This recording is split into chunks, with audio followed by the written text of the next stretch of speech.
Have you heard of the word fear stroke? For example,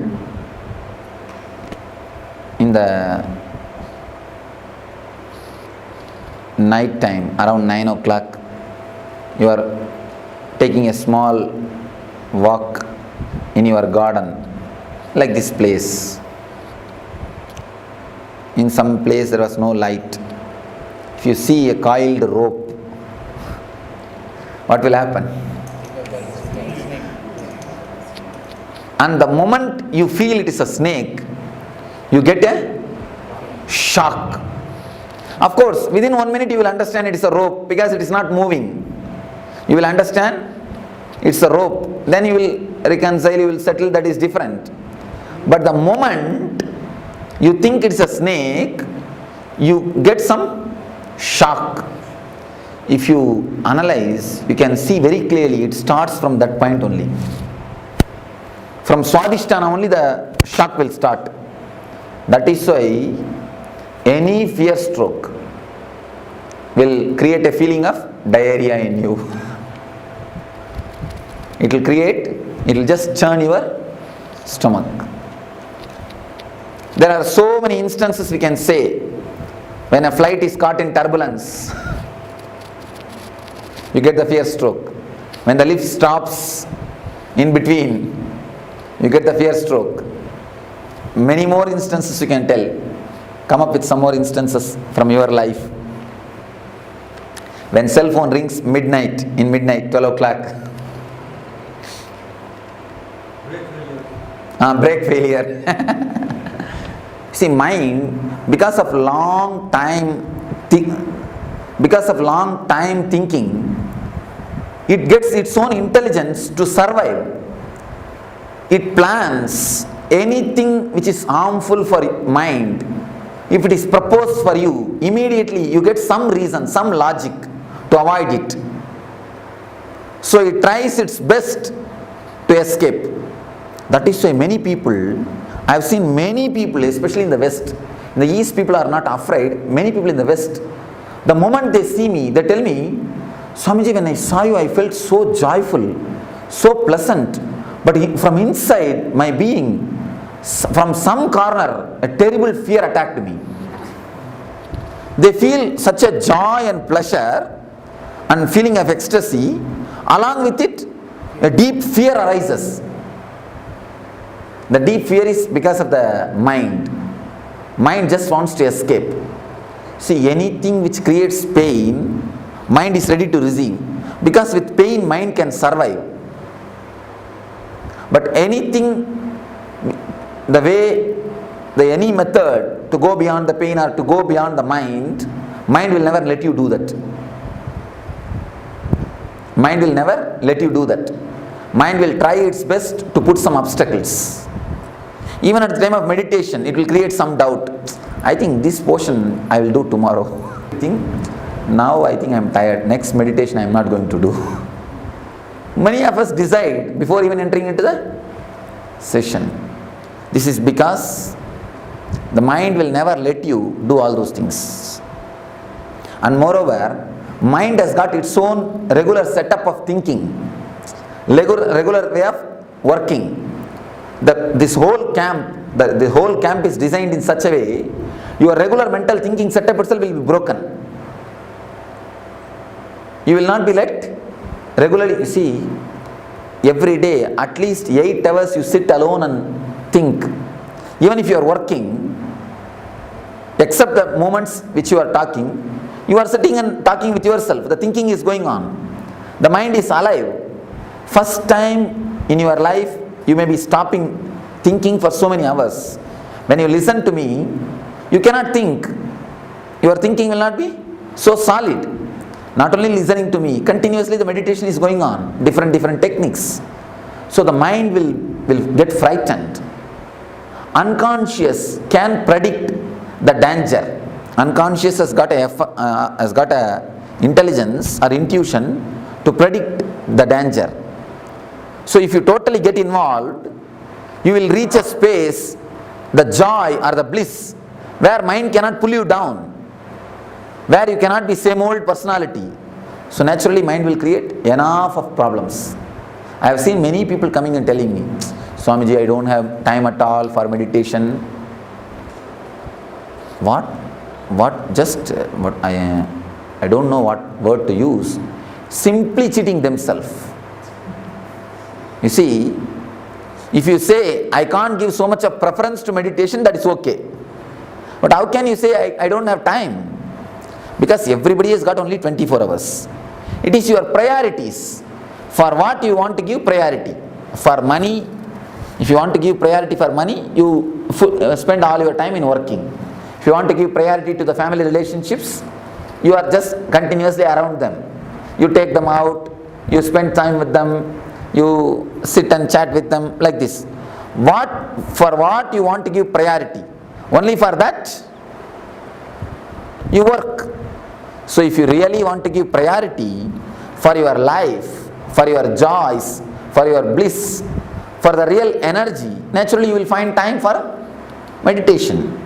So if you say, I don't find time for meditation, it means two things. Either you have not understood the importance of meditation, or you don't feel like giving priority to the meditation. Any moment of fear stroke in your life?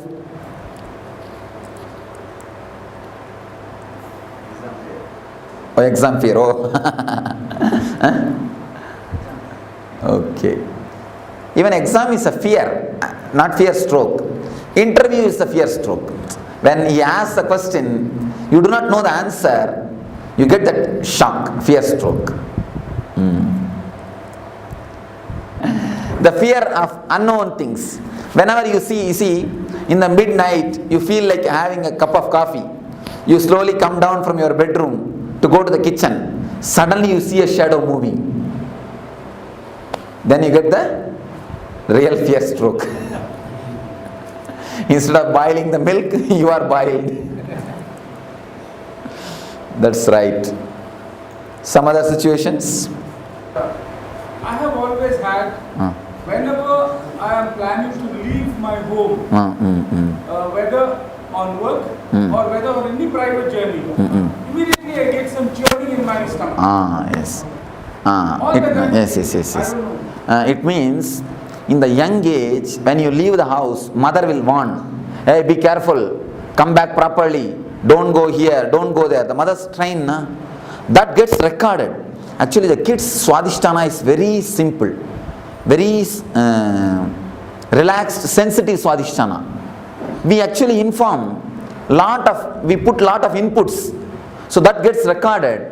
That becomes a solid thing. Now, that's why in the young age, I have seen in some houses, they make the kids to sit on the dining table. If they do some mistake, if they do something wrong, if they are too naughty, they make them sit on the dining table. That only creates the height phobia. The height phobia is created if you punish the child, making them sit on the heights. So naturally they get that fear. The fear is recorded inside the Swadhisthana. So that only creates the height phobia. For every phobia, these things are only reasons.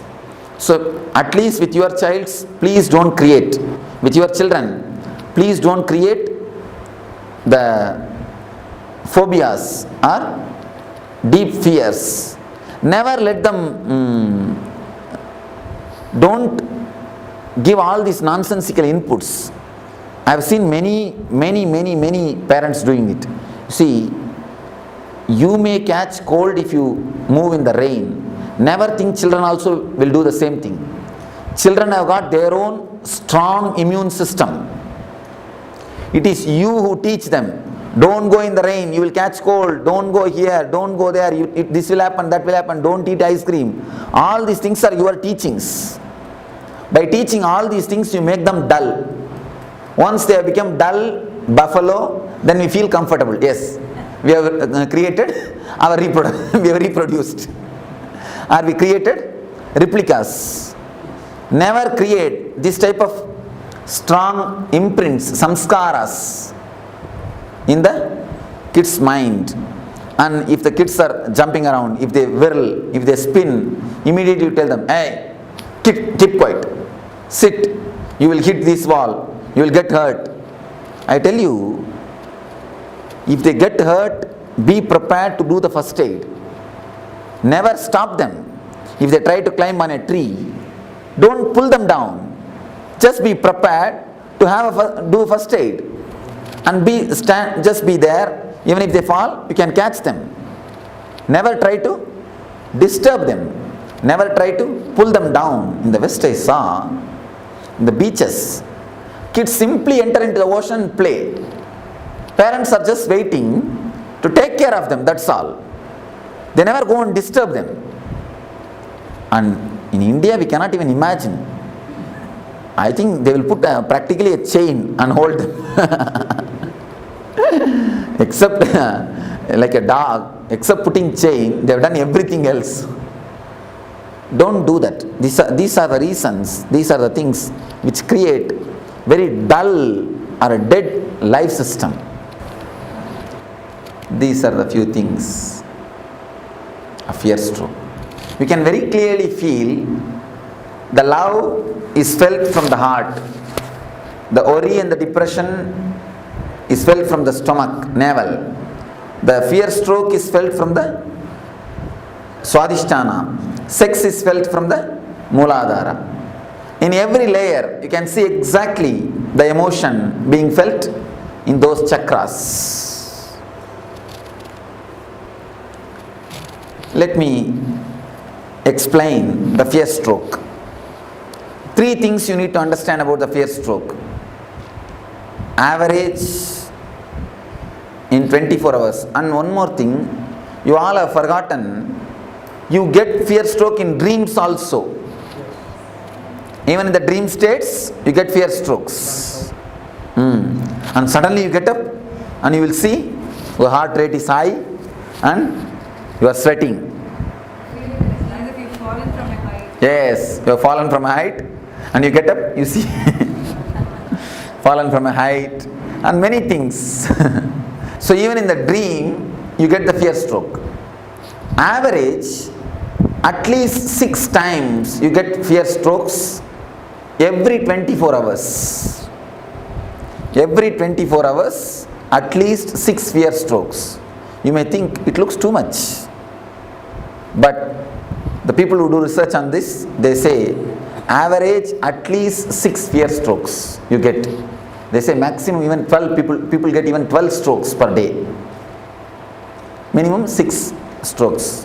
One thing you need to understand, fear stroke is just like shaking a rose plant.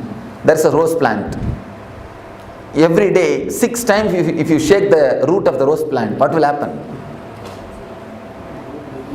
Plant will die and the whole flowers will wither out. Just like that only, the same effect happens on you. Fear stroke does the same effect on you. Your whole nervous system is just shaken for one moment. You see, after 2 minutes you understand it is a rope, it is not a snake, by torch, or because it is not moving, you understand. You settle down, that is different. But the moment you get the shock, that's like almost like electric shock, and especially the strong fear strokes, you can feel almost like electric shock only. Your whole body is just shaken. The fear strokes shakes your whole nervous system. First thing, at least 6 fear strokes you get in 24 hours. Second thing, it damages tremendously your immune system. Your immune system is just shaken. Third thing, your lifespan is reduced due to fear stroke. Never think you are afraid of death. You die because you are afraid. We always think we are afraid of death, but understand now, scientists are proving you die because of fear. Your fear brings the death more closer. There is a beautiful Sanskrit saying, a man who is courageous dies only once. Man who is coward dies every day. The fear stroke only is called death of every day. Every day you die. Every fear stroke is a death. And in death, you will have only one fear stroke and leave. That's all over. But in the covered life, in this type of lifestyle, every moment you get the fear stroke. Every moment you are dying. So, the fear stroke is simply an enemy for your life. Simple enemy. A direct enemy for your life. We all know that now the fear stroke is enemy. How to deal with it? What has to be done?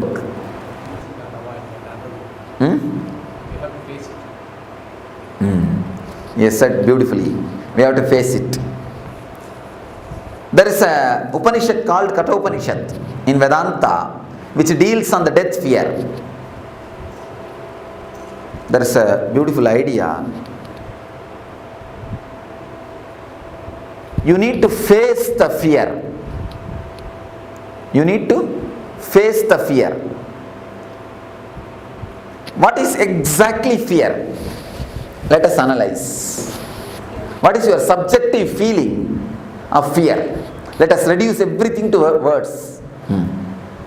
Don't say, I cannot explain, I cannot express. It is an emotion which paralyzes all thinking. Yes, Scott, beautifully. Then? It's only an imagination. You create something that Even the word imagination is not right, ma. You see, he gave a beautiful subjective experience, subjective expression. A special kind of chemicals or hormones are released in your system, which when that feeling is created, you just don't want to live inside your body. You want to jump out. You just don't want to be in that space. In a nutshell form, I will present it to you. Something happens in your system. Your system is not ready to put up with it. You just want to escape from that space.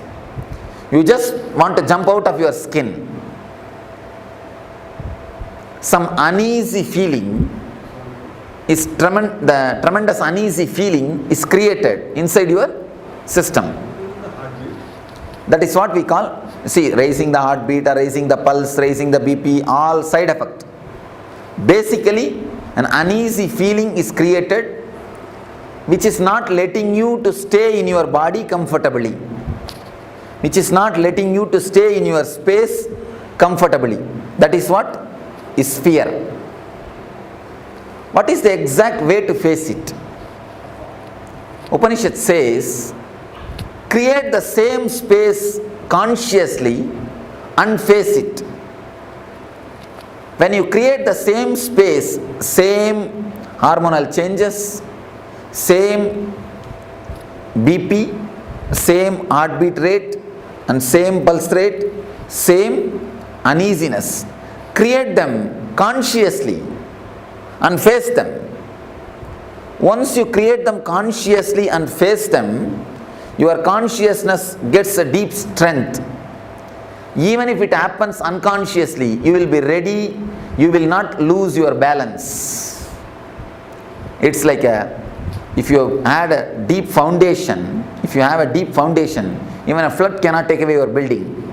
If your foundation is not deep, if you have that type of foundation, even a small fear stroke can imbalance you, can put you off. If you have a deep foundation, if you have worked on your fears, if you have a deepest consciousness, even the unconscious strokes can never touch you. Even the unconscious strokes can never touch you. Swadhisthana is the master of paralysis. If this chakra is strong, you will never have the paralysis attack. If this chakra is weak, there is every chance of getting paralysis attack. Paralysis stroke is nothing but the side effect or byproduct of fear stroke.